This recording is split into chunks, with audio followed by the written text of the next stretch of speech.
Bonjour tout le monde, je m'appelle Stéphanie, je suis orthophoniste au Centre de pédiatrie sociale de Hochelaga-Maisonneuve, du Garage à musique et de Côte-des-Neiges. Aujourd'hui, je vous parle de ma maison, parce qu'on est en confinement, on a une belle journée de printemps et je me suis dit que je pourrais vous partager une activité que j'aime bien faire. Donc, pour faire cette activité, on a besoin de matériel quand même assez facile à trouver. Alors, j'invite Émile et Maxime à venir me rejoindre pour présenter le matériel. Bonjour! Allô tout le monde! Alors, de quoi on a besoin?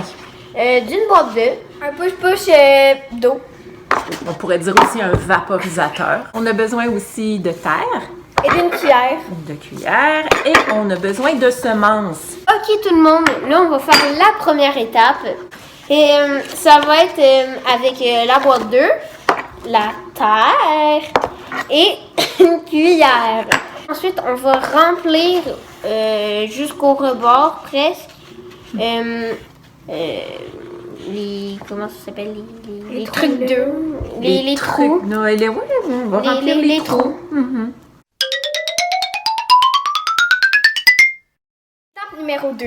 Ça va être le temps de planter les graines de légumes dans notre terre. Donc, évidemment, il faut prendre des légumes qu'on aime parce que sinon, ça ne sert à rien de les planter. Nous, on a choisi des pois mange-tout, des tomates et des fèves jaunes. Bon, petite résolution de problème, les amis, attention. On a 12 trous dans notre boîte d'œufs. On a 1, 2, 3 sortes de légumes. Alors, combien d'espace on va prendre pour chacun des légumes?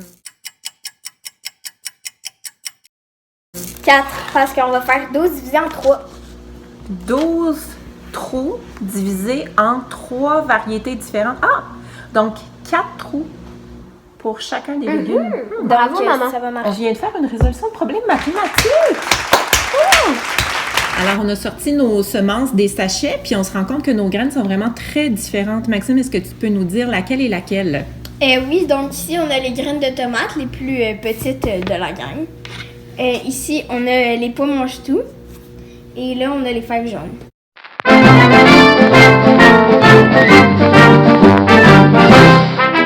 Alors, parce qu'on veut que nos petites graines poussent, il faut les recouvrir de terre. Alors, maintenant, si tu as le goût, tu peux y aller avec tes doigts aussi, parce qu'il n'y a pas vraiment de danger. C'est satisfaisant. C'est satisfaisant, Émile? T'aimes ça toucher à la terre? On va y aller. Voilà. Puis si toi, t'aimes pas ça, avoir les mains sales, Une cuillère. Une cuillère. la cuillère fait bien le travail aussi. Encore peut-être mieux. Voilà. Oui, donc la dernière étape, c'est d'arroser les semis avec un petit vaporisateur comme ceci. Donc, on y va? Ouais, et c'est parti.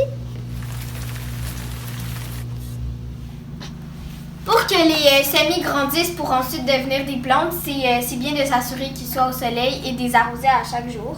Pour que les plantes grandissent bien, c'est important de les mettre dans un lieu humide, comme une boîte de plastique qu'on peut refermer sur les semis.